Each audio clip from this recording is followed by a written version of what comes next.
مولا علی شیر خدا رضی اللہ تعالیٰ عنہ فرمایا کرتے دو ہی تو بندے ہیں جو رب کے رستے میں کسی شے کی پرواہ نہیں کرتے۔ حضور کون سے؟ فرمایا ایک ابو ذر غفاری ہے اور دوسرے علی المرتضیٰ ہے۔ مولا علی فرمایا کرتے یہ نا مسلمانوں میں سے چوتھے یا پانچویں مسلمان ہیں۔ شروع سے ایک سلیم الطبع آدمی، کچھ لوگ طبعاً بڑے نفیس ہوتے ہیں، طبعاً ہی اللہ کی طرف سے شروع سے ہی۔ ان کا جو قبیلہ تھا بنو غفار وہ رہزنی کرتا تھا، لوگوں کو لوٹ لیتا تھا۔ شروع میں یہ کام کیا لیکن جب کچھ لوگوں کی چیخیں کانوں میں گئیں تو چھوڑ دیا، فرمایا نہیں یار طبیعت نہیں مانتی۔ اور نبی پاک کا کلمہ پڑھنے سے پہلے ہی بتوں کی پوجا چھوڑ کے رب کی عبادت شروع کر دی۔ لوگ پوچھا کرتے تھے آپ عبادت تو کرتے تھے پر منہ کدھر کرتے تھے؟ فرماتے تھے جدھر وہ کرا لیتا تھا کر لیتے تھے۔ کسی نے انہیں بتایا کہ مکے میں ایک شخص ہیں جنہوں نے اعلان نبوت کیا ہے، آپ کی طرح کی باتیں کرتے ہیں۔ انہوں نے اپنے بھائی کو بھیجا، ان کا نام انیس تھا، پتہ کر کے واپس آئے۔ بھائی کہنے لگے ابو ذر، ان کا نام جندب ہے، اصل میں ذر ان کے بیٹے کا نام ہے اور کنیت سے زیادہ معروف ہیں، ابو ذر غفاری کہلاتے ہیں۔ فرماتے ہیں کہ بھائی نے آ کے بتایا کہ وہ نیکی کا حکم دیتے ہیں، برے کاموں سے منع کرتے ہیں، صلہ رحمی کا پیغام دیتے ہیں، لیکن لوگ سارے مخالف ہیں۔ یہ چیز بھی بڑی کاؤنٹ ہوتی ہے، اسے نہ کاؤنٹ کیا کریں۔ لوگوں کی ترجیحات بدلتی ہیں، صبح کچھ دوپہر کچھ شام کچھ، اسے نہ کاؤنٹ کریں۔ انہوں نے اس بات کو کاؤنٹ کر کے بتایا کہ لوگ ان کے جو ہیں نا وہ مخالف ہیں سارے۔ تو حضرت ابو ذر غفاری کہنے لگے مجھے تسلی نہیں ہوئی، میں خود جا کے پتہ کروں گا۔ کہتے ہیں مکہ شریف آیا تو کسی ایسے آدمی سے پوچھ بیٹھا، میں تو کچھ اور سمجھا تھا، وہ کچھ اور نکلا۔ مکے والوں نے بڑا مارا۔ مکے پہنچ کے پہلی جو چیز ملی وہ مار کھانے کی تھی۔ اب میں ڈرتے کسی سے پوچھتا ہی نہ، بھوک بھی بڑی تھی، رہنے کو جگہ نہیں تھی، حرم شریف میں لیٹا رہتا تھا۔ میرے نصیب دیکھو، مجھے ایک شخص نے نہ آ کے ہلایا، کہنے لگے اگر مناسب سمجھیں تو میں آپ کو دیکھ رہا ہوں کافی دیر سے، آپ کوئی پردیسی ہیں، آپ کا اپنا مہمان نہ بنا لوں؟ تو میں نے کہا آپ کا کیا نام ہے؟ کہنے لگے میرا نام ہے علی ابن ابی طالب۔ کہتے ہیں مولا کائنات گھر لے گئے، کھانا بھی کھلایا، جگہ بھی دی سونے کو، خدمت بھی کی، لیکن چونکہ میں تو پہلے ایک سے پوچھ کے مار کھا بیٹھا تھا، میں نے پوچھا نہیں میں کدھر آیا ہوں۔ رات رہے، اگلی رات بھی رہے، لیکن میں نے بتایا نہیں میں کس کام آیا ہوں۔ حضرت ابو ذر غفاری رضی اللہ تعالیٰ عنہ کہتے ہیں خود ہی مولا علی نے پوچھا بتا سکتے ہو کیسے آئے ہو؟ میں نے کہا رات رکھ لو گے؟ فرمایا بڑا کشادہ سینہ دیا رب نے مجھے، تو بات تو کر۔ کہنے لگے یار میں تو محمد مصطفیٰ کی زیارت کرنے آیا ہوں صلی اللہ تعالی علیہ وسلم۔ یہ بے نیاز لوگوں میں سے ہیں حضرت سیدنا ابو ذر غفاری۔ میں حضور کی زیارت کے لیے ہوں۔ حضرت علی کہنے لگے سویرے لے چلوں گا۔ انسان بزدل نہیں ہوتا، ہر انسان بزدل نہیں ہوتا، اور بلا وجہ ٹکراؤ کی پالیسی بنا لینا یہ بھی سیانے لوگوں کا کام نہیں۔ حکمت کے تقاضوں کے مطابق چلنا یہ بھی دلیر لوگوں کا ہی کام ہوتا ہے۔ حضرت مولا علی کہنے لگے صبح لے کے چلوں گا پر حالات ٹھیک نہیں، شرارتی لوگ ہر جگہ ہوتے ہیں۔ اگر کوئی شرارتیوں کا ٹولہ ملا نا جو کھڑا ہوگا جاسوسی کرنے کے لیے کہ حضور کی طرف کون کون جا رہا ہے، تو میں نیچے جھکوں گا جوتے کا تسمہ ٹھیک کرنے کے لیے، لیکن آپ نے نہیں کھڑے ہونا، آپ نے چلتے رہنا ہے تاکہ کسی کو شک نہ ہو۔ کہتے ہیں اس ترتیب سے حضرت علی مجھے لے کے گئے، میں حضور کی بارگاہ میں پہنچا۔ مولا علی کہتے ہیں بڑے بڑے لوگ سوال کرتے تھے پر یہ شروع سے سلیم الطبع تھے، مجھے کہہ لینے دینا، جنہوں نے ماننا ہوتا ہے وہ لمبے سوال کرتے ہی نہیں۔ مان جو لیا تو لمبے سوالوں کی ضرورت ہی کوئی نہیں۔ کہتے ہیں لوگ بڑے بڑے سوال کرتے تھے پر ابو ذر نے 2-3 باتیں پوچھی اور آگے جا کے کہنے لگے حضور ہاتھ بڑھائیں مجھے کلمہ پڑھائیں۔ نبی پاک صلی اللہ علیہ وسلم نے کلمہ پڑھایا، فرمایا باہر جا کے نا ابھی ذکر کرنا کہ تو مسلمان ہو گیا، یہ ماریں گے۔ عرض کی حضور انہیں مارنے دے، میں آیا بھی مار کھا نہیں ہوں، انہیں مارنے دے نا۔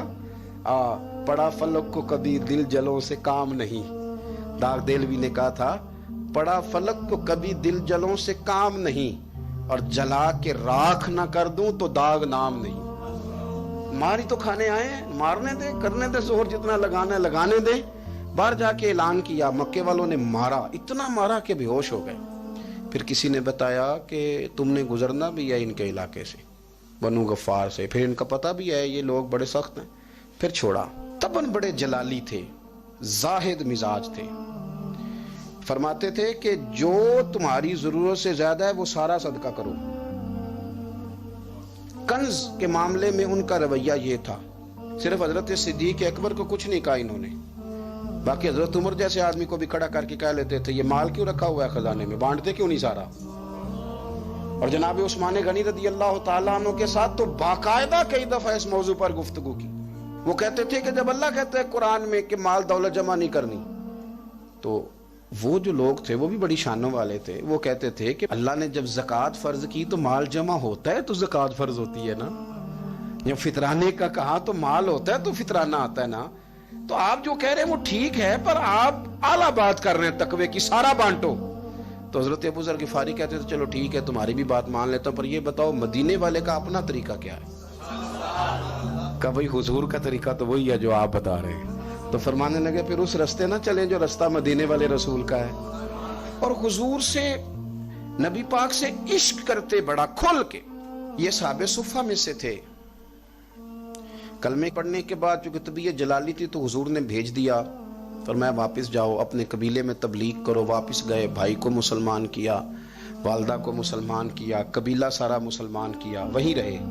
ہجرت مدینہ کے بعد آئے تبوک کے موقع کے قریب، اور حضور نے صحابہ صفہ میں رکھ لیا۔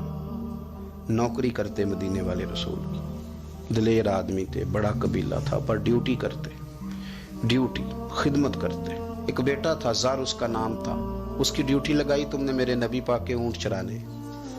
ڈاکو آئے تو صاحبزادہ اونٹوں کی اونٹنیوں کی حفاظت کرتے شہید ہو گیا۔ اور یہ انوکھا بندہ ہے جس نے شرط لگائی تھی کہ میں نے کالی سیاہ رنگ کی عورت سے شادی کرنی، انوکھا بندہ ہے۔ ایک بیٹی تھی ایک بیٹا، بیٹا شہید ہو گیا، بیوی سے کہا تم نے نبی پاک کے گھر میں خدمت کرنی ہے، حضور کے گھر والوں، اور میں نبی پاک کی نوکری کروں گا۔ حضور کی خدمت کرتے، ہر وقت خدمت میں رہتے۔ اور حضور جب آتے نا، صحابہ صفہ میں یہ شامل تھے جو لوگ دین سیکھتے، حضور جب آتے تو سب سے پہلے آ کے حضرت ابو ذر غفاری کا پوچھتے، بلائیں، اور جب بات کرتے حضور تو بار بار ان کو مخاطب کر کے بات کرتے۔ حضرت ابو ذر غفاری رضی اللہ تعالیٰ عنہ کا نبی پاک سے اتنا پیار کہ ہماری بھی مشکل حل کر دی۔ ابو داؤد شریف میں موجود ہے، ایک دن کہنے لگے یا رسول اللہ صلی اللہ علیہ وسلم، اگر کوئی بندہ کسی سے پیار بڑا ہی کرے پر اس جیسے عمل نہ کر سکے، کوشش کرے کرنا، لوگ ہمیں کہتے ہیں نا جی پیار بڑا، عمل بھی تو کرو نا، بھی کرنا چاہیے، پر انسان ہے نا، غلطی بھی تو ہو ہی جاتی ہے۔ اب ہم عمل نہیں کر سکتے تو تم ہمیں پیار بھی نہیں کرنے دو گے، مہربانی کرو پیار تو کرنے دو نا۔ حضرت ابو ذر غفاری نے کہا، ابو داؤد شریف میں موجود ہے، یا رسول اللہ صلی اللہ تعالی علیہ وآلہ وسلم، حضور پیار بڑا کرے پر ان جیسے عمل نہ کرے تو حکم کیا ہے؟ تو حضور نے فرمایا پیار سچا کرے، اللہ قیامت کے دن جس سے محبت کرے گا نا اس کے ساتھ ہی دونوں کو اکٹھا فرما دے گا۔ تو حضرت ابو ذر نے فوراً کہا، حضور پھر مجھے آپ سے بھی بڑا پیار ہے، رب سے بھی بڑا پیار ہے۔ فرمایا فکر نہ کرنا، جنت میں اکٹھے ہی جائیں گے۔ اتنی محبت رسول پاک کی ذات کے ساتھ، حضور کی نوکری کرنا۔ ایک دن خدمت کرتے کرتے سو گئے، حضور مسجد میں آئے پتہ کرنے کہ ابو ذر آرام کر رہا ہے۔ یہ بھی مزہ ہوتا ہے، خیال رکھنا اپنے درویشوں کا، کیا کھایا کیا پیا، کہاں سوئے۔ حضور رات کو آئے، یہ سوئے ہوئے تھے، فرماتے ہیں حضور نے میرا انگوٹھا ہلایا، میں اٹھ کے بیٹھ گیا، حضور بھی میرے پاس بیٹھ گئے۔ اور میں ابو ذر بڑا پیار کرتے ہو، سونے آپ کو پتہ ہی ہے۔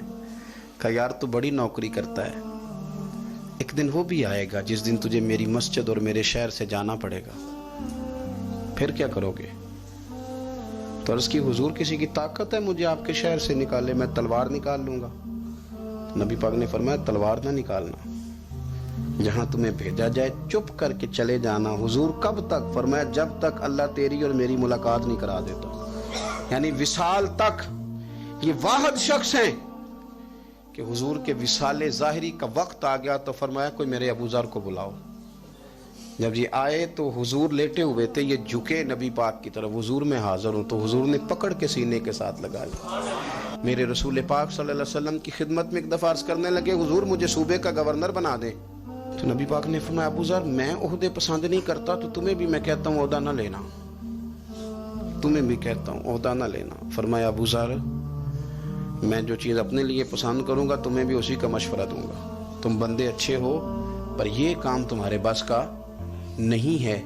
بڑے زاہد آدمی میرے رسول کریم صلی اللہ تعالی علیہ وآلہ وسلم نے ان کے بارے میں فرمایا جس طرح نبیوں میں